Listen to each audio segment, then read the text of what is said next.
All right. Hello, friends. And thank you for joining us on the BGE Cloud podcast. So today is Friday. So we are doing an episode of The Plus in Pageantry. So I'm very honored to have Miss Heather Hayes with us today, the woman, the mother, the beauty queen. So we're going to get to learn a little bit more about her story and just stay and enjoy the ride. All right, Miss Heather, how are you doing today? I am good. Good morning. Thank you for having me on. I'm so excited to see you again. Oh my gosh, it's always a pleasure, dear.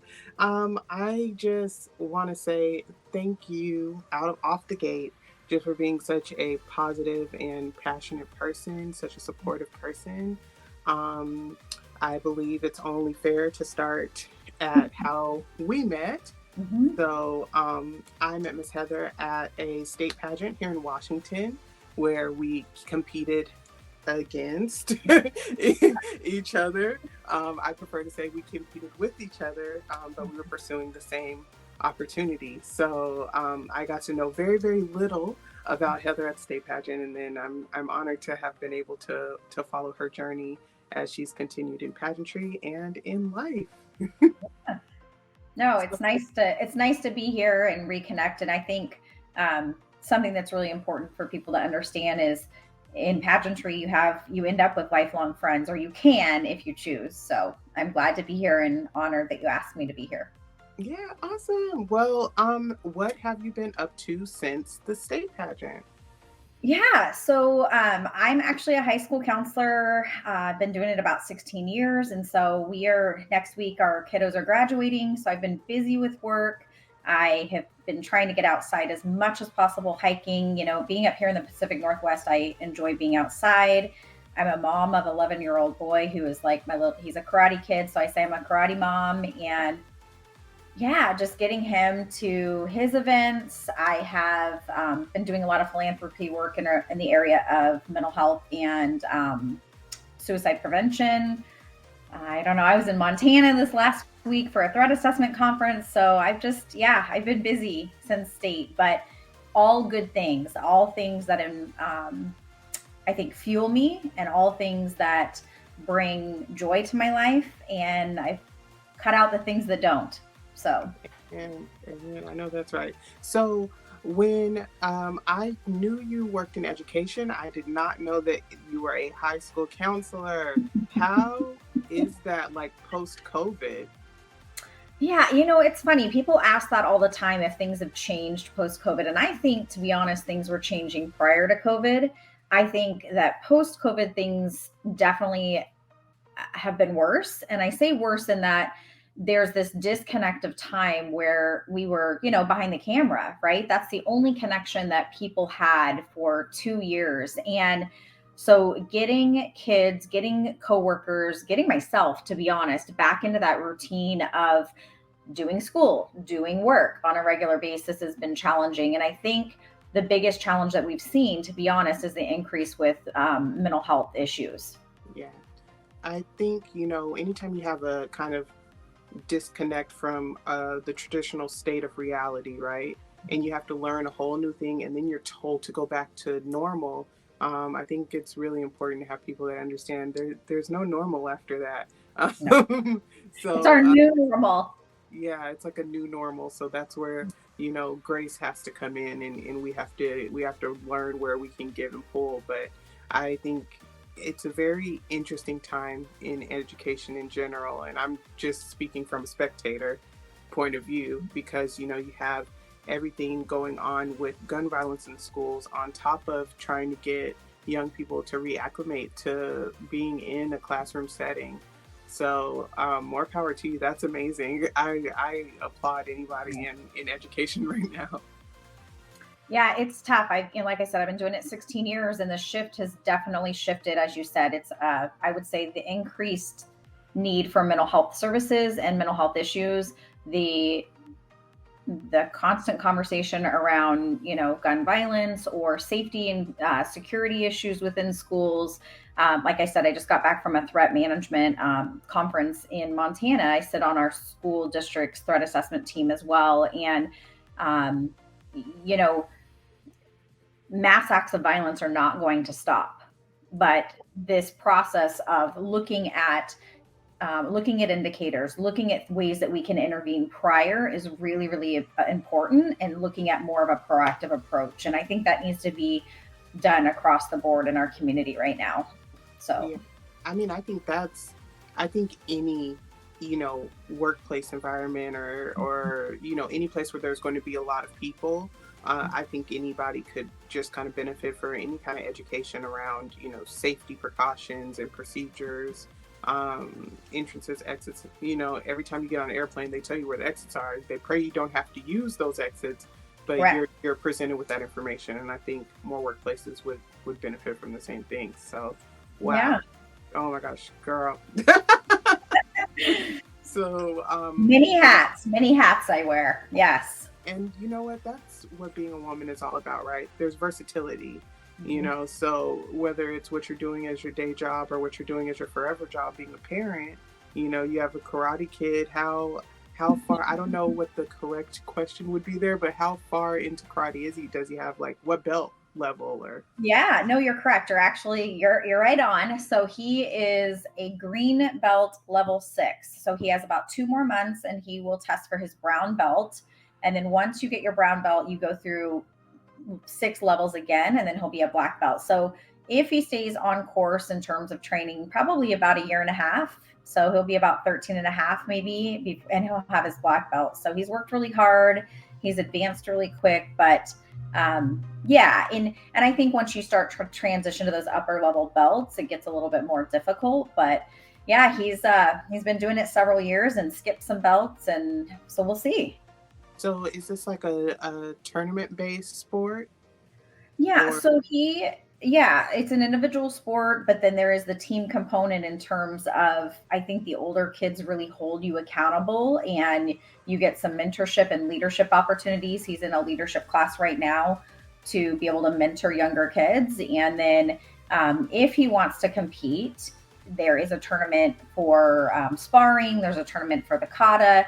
He is not interested in that piece at this point, but he's also on the younger end in his class, and so I think it's pretty intimidating for him. But we'll see. I mean, we've got a year and a half. See if he becomes more comfortable. Now, before my next question, I just want to say, girl, you just like the longer we're talking, the more I'm impressed by you, and I just have to get that off my chest, like right here, right now. Oh, Um, thank so you. let's talk about your schedule. So you're working, you're a mom, you have philanthropy, um, things that set your soul on fire. How do you juggle your schedule? Well, if I'm being honest, I've had to make a shift, to be quite honest with you. So this year has taught me a lot about prioritizing myself.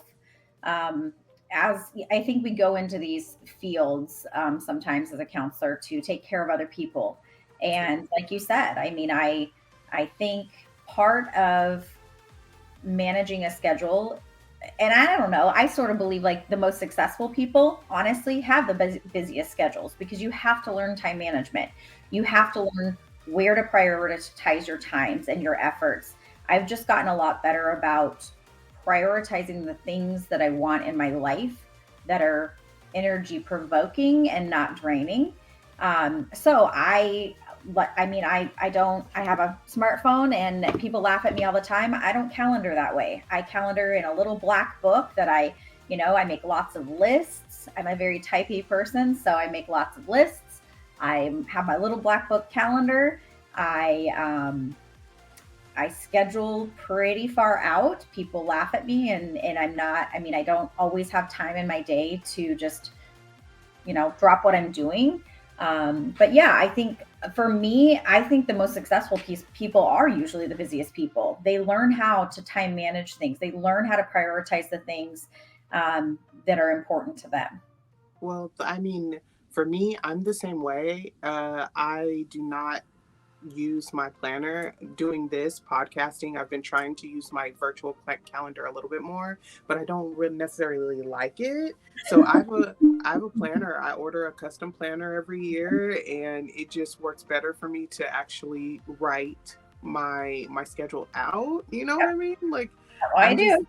I'm a pencil and paper type of girly, and switching over and just trying to embrace more technology in my day.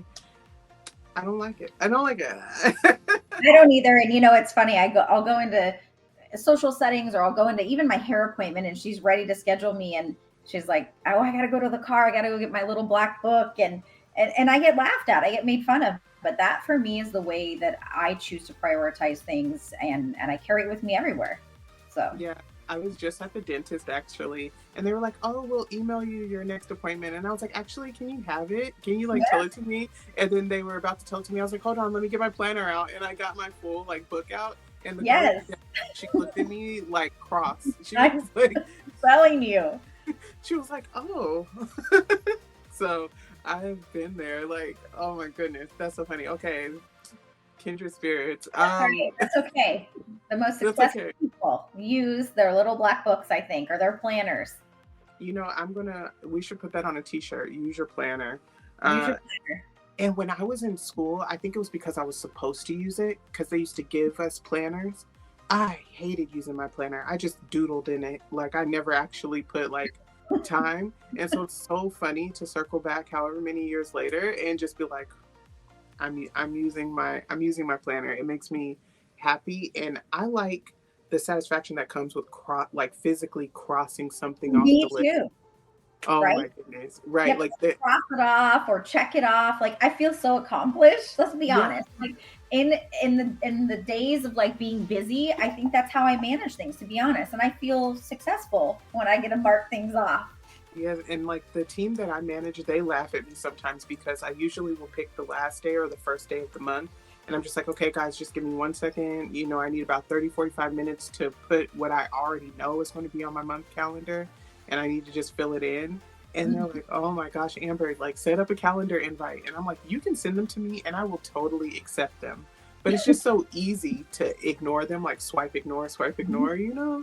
Yeah. So yes, I get that completely. Yes, girl. So, oh my goodness. So another thing that I wanted to be sure to ask you, is if you have any upcoming pageants or events that we should be aware of. I see a new title, here on the screen. Tell us a little bit about that. Yes. So I do have a new title, and I have a new crown. Are we ready for that, or is that not Oh my yet? gosh, crown reveal. Want to Yes, see it? Okay, let's crown do it. reveal. Okay. Okay, so yes, I just look at this beauty. Oh my goodness. Oh my Isn't goodness. that And pretty? that's perfect. It just slides right in. It's like a tiara Like a style. oh yeah, it's like a headband. Oh Isn't my that goodness. awesome? It's so yes, I have a new title. I am competing. Well, I'm Miss Western Washington USA World United, and so this organization, I'm super excited about it. I really, if you go back to my history of competing, I'm a newbie. I'm a rookie, Amber. So I don't know if you knew that when you and I competed, but I in high school when I was 17, I competed in a scholarship pageant here locally.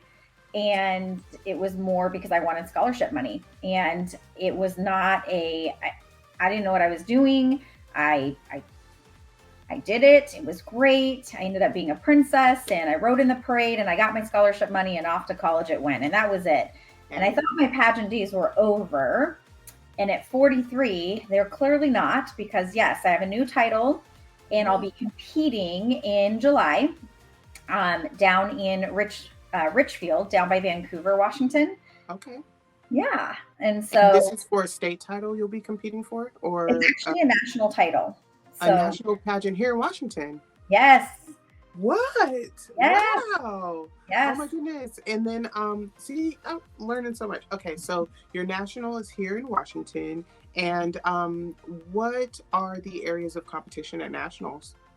Yeah. So, what I appreciate, to be honest, first and foremost, is I don't have to get into a swimsuit again, Oh ever, wow.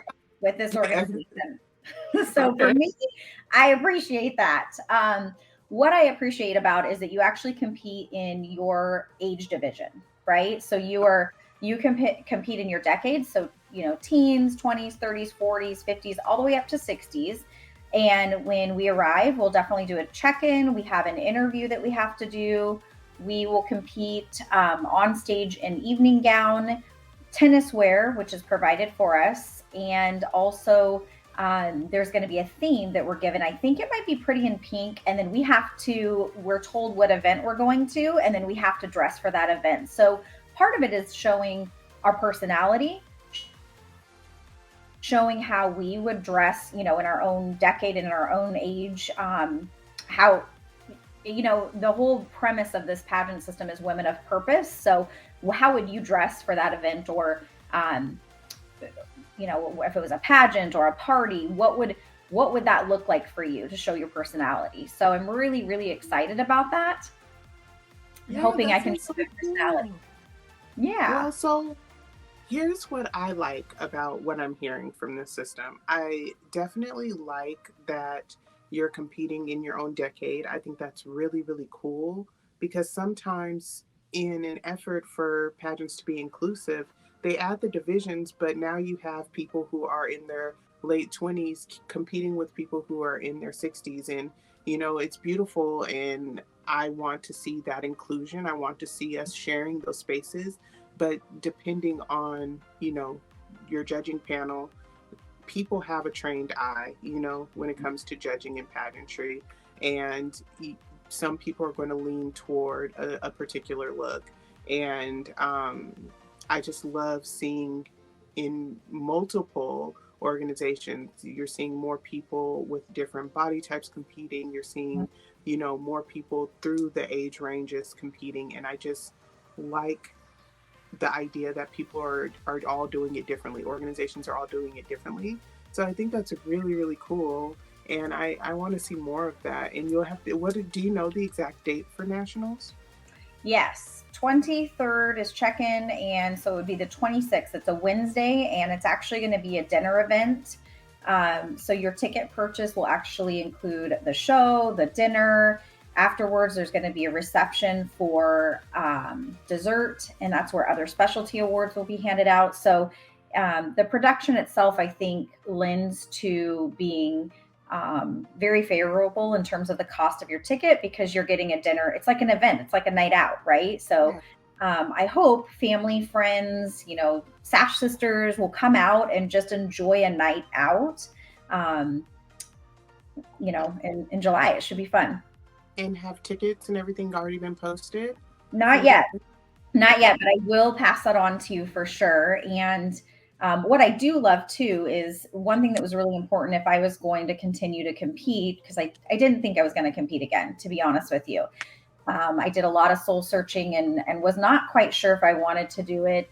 Um, but what was really important to me if I was going to compete was that the organization was really focused on platform work, doing work within your community, bettering yourself, bettering your community. And so I'm really, really thrilled that the interview itself and is very focused around your platform. It's very focused on the work that you're doing, why you're doing it. And so I'm super excited about that.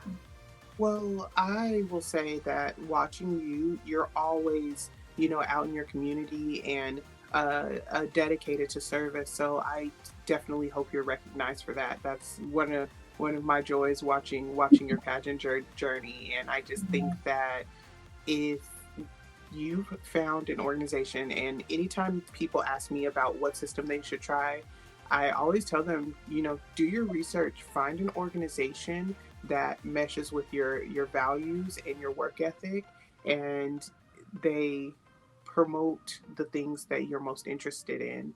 So I know that we kind of spoke when you were shopping for pageants, and I'm so glad that you're competing again, because you had kind of gotten there. You would hit Yeah. that wall and you were like, I'm seriously, considering hanging it up. So I'm Yeah. definitely proud of you for sticking through it, and putting more time and effort into finding something that works for you. Um, Yeah.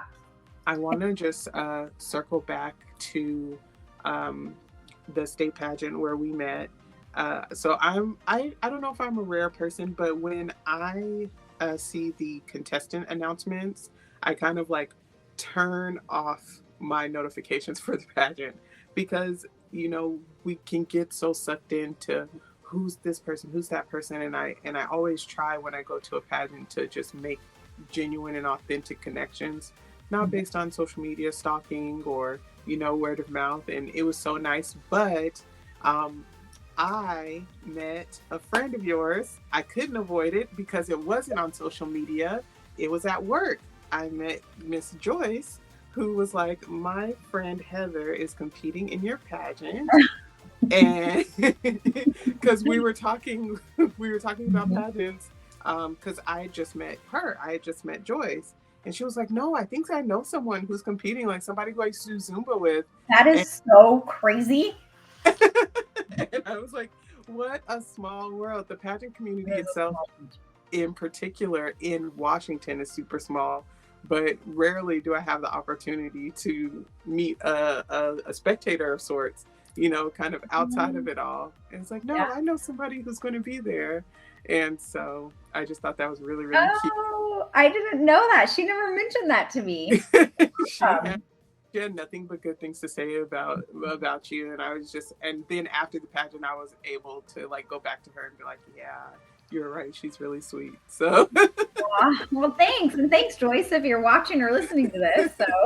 yes, shout out to Miss Joyce. So, I just saw her a couple weeks ago. So we had a company training event. okay. So yeah, I ran into her again. What But a small world, because you and I, we don't live close together. So that's, I mean, what a no. small world. And Joyce and I met because she was managing a property that I got a promotion to manage. Mm. So she was managing their interim, waiting for somebody to take the role, and then I sashayed on in there. So yeah, Of course you did. of course I did. It's funny, like how pageants like bleed into your everyday life. It's not something that you can just kind of turn off. No. So in my office, a lot of my I work in residential property management. So a lot of my residents come in and ask me how the pageants are going. And then on top of that, my coworkers, are all like, "Do you have any pictures? When's the next one?" So it's really fun. And then I wrap my office in on my service projects. Mhm. So, for example, for Halloween, we hosted children from one of the local shelters to our building. We hosted them to come into the building and trick or treat through our building. Oh, And oh my gosh, my heart and my yeah. ovaries. I wanted to so bad after that. You're But sorry. they, like, literally, I was just so blown away at the just genuine joy they had. And our residents were excited about it because most of them have lived downtown through all of their adult life and they don't have the opportunity to welcome trick-or-treaters. Yeah, So I just, finding opportunities to give when your heart says so is amazing. So that's again, awesome. small world. Is there, oh, please tell everybody where they can follow you. What are your platforms where Oh, you'll be giving your announcements and everything yes. like Yeah, so you can follow me on both Facebook right now and Instagram. If you type in Western WA, so WA, USA World United 2023. I know it's a mouthful. So Western WA, USA World United 2023. That's on my Facebook. And then my Instagram should be the same. It is. It's actually um, yeah, it's the exact same thing on the Instagram. So you should be able to find me there. Um, and that's probably the easiest way that I'm pushing information out is just through Facebook and Instagram right now. Those are public platforms. So if you want to share out, if you have questions, we are, I think, still taking contestants if you're interested in competing or if you want to know oh, more about it. I think they might be taking it until we might have just closed it July 1. So don't quote me, to be honest. But I know they actually, what's really cool too, I forgot to mention, is they actually have a mother daughter component as well. So not only can you, yeah, I know, I forgot one of the most important things. So not only is it, can you compete in your decades, but they have a mother daughter component as well. So how fun is that too cute. I was like totally committed to come just based off of the other components, but a mother-daughter component, that's insane. I think, oh my gosh, I'm so excited about this. This is amazing. Okay. So Well, and the beautiful. organization itself, just so you know, is it's been around. They're kind of doing a rebranding, and so we are, I would say, in a building year. But I would say the things that Libby Crawford is doing with the organization, I would say I'm very, very impressed. She's been super transparent throughout the whole process. Her whole goal is to really uplift women that are doing things in their community. There's fun activities. So part of the reason I sort of was like, why do we have to be there 4 days? What's going Yeah. on? But she has fun things planned for us to do together to get to know one another. And so I think that piece isn't, I think that piece for me is important, so that just like you and I, we got to talk a little bit right before interview, or a little bit, before rehearsal, and not a lot of really get to know you. And so I hope with that added feature of, some get to know you and team building kind of events, that beyond just the pageant, that those relationships will be pretty strong, I think, going into competition, and then also, beyond that. I think that's actually great. I know that my best pageant experiences have been those that have either had events for the contestants prior to the pageant, or that allotted amount of time. Can you give us an example of one of the things you'll be doing as a group, or do you not know yet? Yeah, so I don't know exactly, but we've been told we're gonna do. So one evening we're doing like a jammy kind of pizza movie night. We're gonna have. There's a couple of dinners already set up. There is a tour. She won't tell us what the tour is, but there's a Ooh. tour that we're all gonna go do together, and then um, the day after the pageant, actually. So instead of, how you do a pageant a lot of times and then you just leave and that's it, it's done.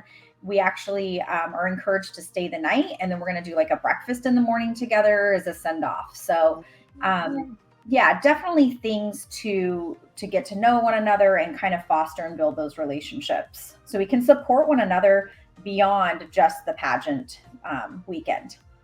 Yeah, in those moments where you actually are able to have those conversations, I definitely find that you will find that you had something in common with a contestant who maybe you wouldn't have normally approached. For sure. Um, whether it's because, there's a signal sent to you for whatever reason that you probably wouldn't get along or don't have a lot in common.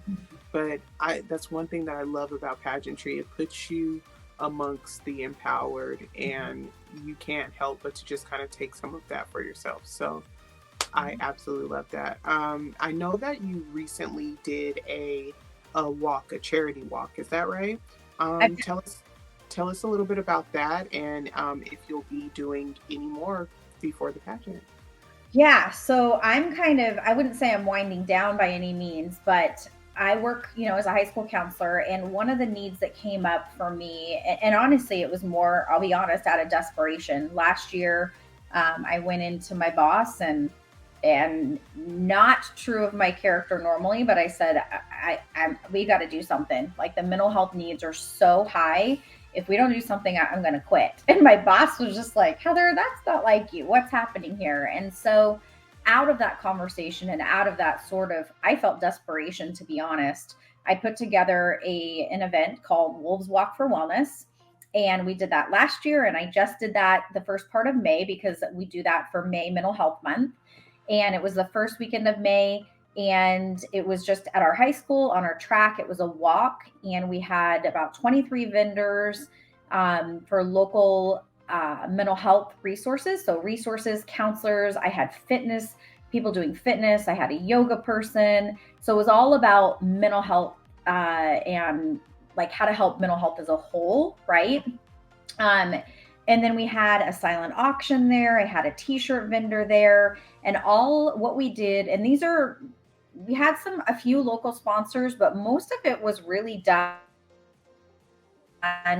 um, free, to be honest. And then what we did is we accepted, it was a free community event. We did ask for donations. Donations were accepted. And then any donations that we made through even like our silent auction, and the t-shirt vendor that I partnered with donated a percentage of her proceeds to us, I surveyed the student body and asked, of these three local nonprofits, which ones do you think would, what do you think's the need in your school student body? And unanimously it was drug and alcohol support, because what students are feeling, and I know this as a counselor, but it was really interesting to see the students feel the same way, that they really felt like students and their peers are using drugs and alcohol to self-medicate because they're afraid to come forward about mental health conditions because of the stigma. And so what we did is, all the money that was raised, and I think this year we were close to $3,000, which was just through little donations that came in as people signed up, or even the day of, all of that money was donated to Agape here in Kitsap County, which is the only drug and alcohol treatment place that can take state pay as well as self pay for youth. Wow. So yeah, so we just did that. That was a great event. The weather, I don't know what it is. I think, well, I'm a believer, so for me, I think that God is shining down on me, because both years, the clouds parted, the sun came out, and it was it was a great day. And then I actually sit on as the vice president for NAMI Pierce County, National Alliance on Mental Illness. And I did the fundraising efforts this year for our affiliate. And we just had a big walk yesterday, in fact. And it was amazing. Again, sun came out, nice sunny day, no wind, for our tents to blow away. And there was hundreds of people that showed up to walk to break the stigma around mental illness. And those funds that are raised for that program, we have several programs through NAMI that are for people that are living with mental health condition, families that are supporting those living with mental health conditions. And then we actually have an ETS program, which is Ending the Silence. And that's where we can go into schools and talk to parents, do parent presentations, student presentations about how to talk about mental health, how to normalize it, just like you would any other medical condition. And so that's sort of a preventative approach. But yeah, so I just did that yesterday. Wow. Oh my goodness, the work you're doing is so needed. There go my dogs. I have two small dogs. But I'm happy that you're championing those issues in particular, especially you're kind of on the front lines of it, being that close to youth and everything. I certainly remember a lot of things happening when I was really young amongst my friends and myself, and it's such a pivotal time to be trying to figure it all out.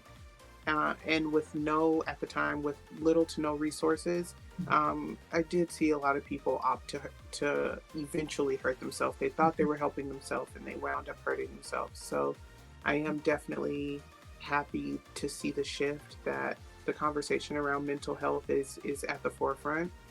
And I'm happy that there are people like you who are dedicated to it, just not only when you have your title. No shade, but shade. You know what I mean? Yeah. So it means something to you, whether you're serving under the sash or not. So that's huge. We do see a lot of people come through the beauty and pageant industry with a similar platform, and they're not putting the man hours behind it. So again, shade, but no shade, but shade. Yeah.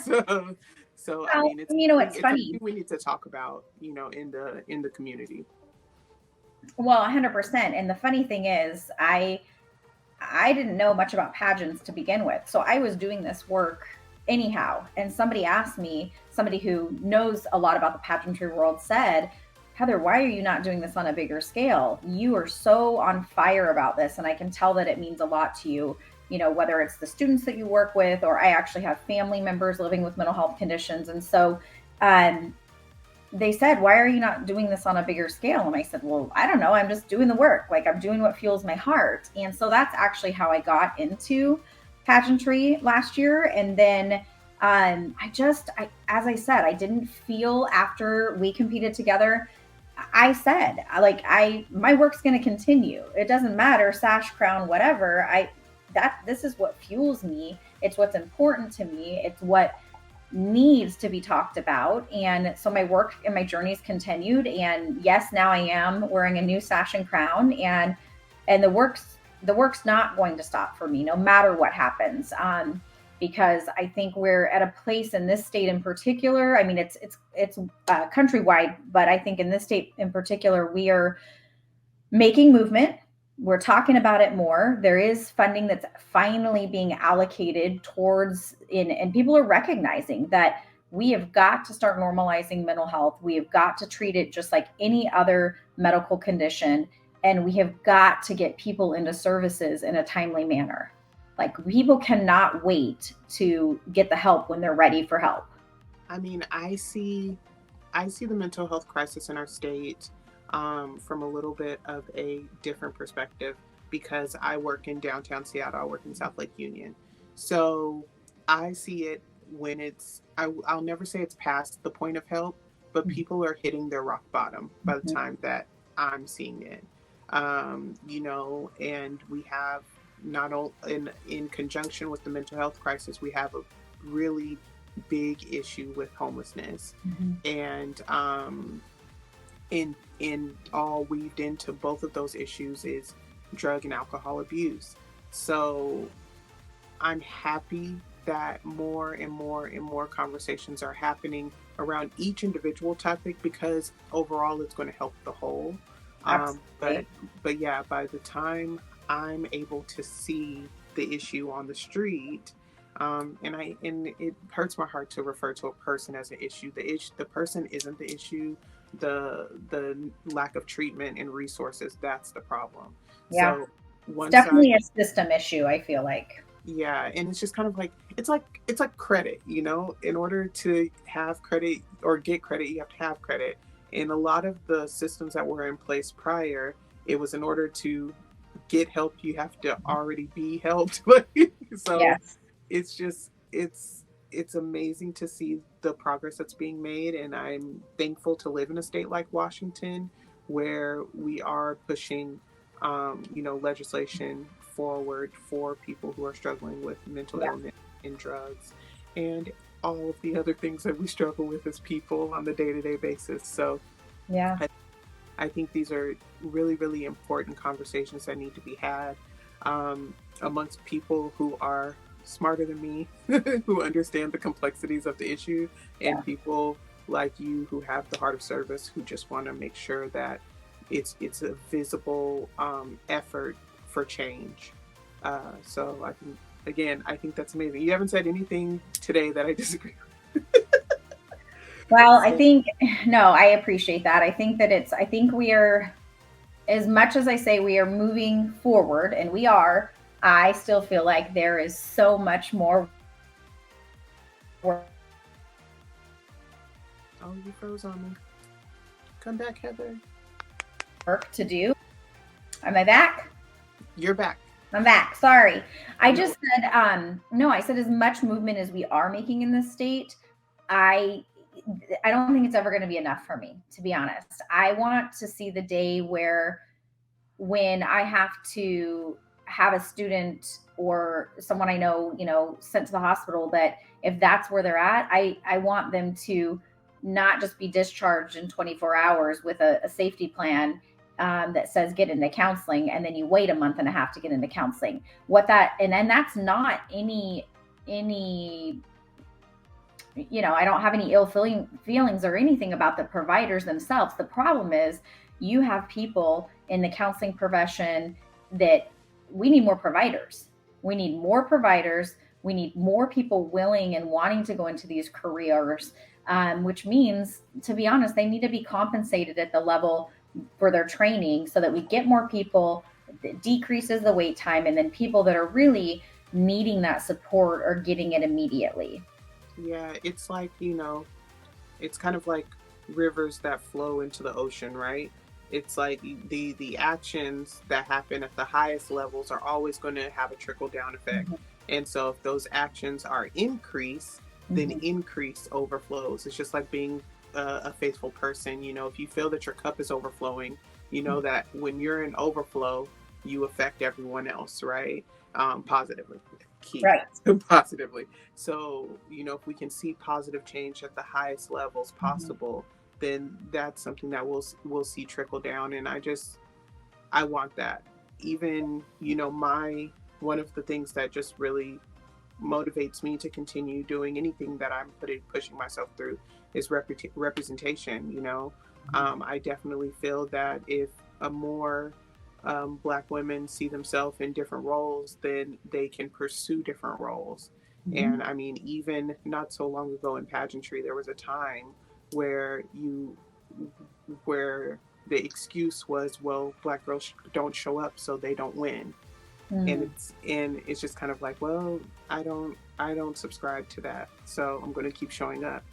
And now I'm in a state where my personal platform has always been around body positivity, and Mm-hmm. I just want to see more curvy girls take the stage. I want to see, because we're not people who are just, you know, not confident. I don't think that fits for most plus size people. I do understand that there are people that struggle with their confidence, but if they see themselves represented on stage, then that's something that, you know, maybe can change a few minds. So that's one of the many reasons why I still compete, just to be that example, just to be that representation, and just to see the trickle down effect. You know, I'll never be the first plus size Miss USA, but maybe I'll inspire the Mm-hmm. young woman who comes up and who is the first plus size Miss USA. So Well, and I mean, I agree, and I appreciate what you're doing because I'll be honest. Last year, when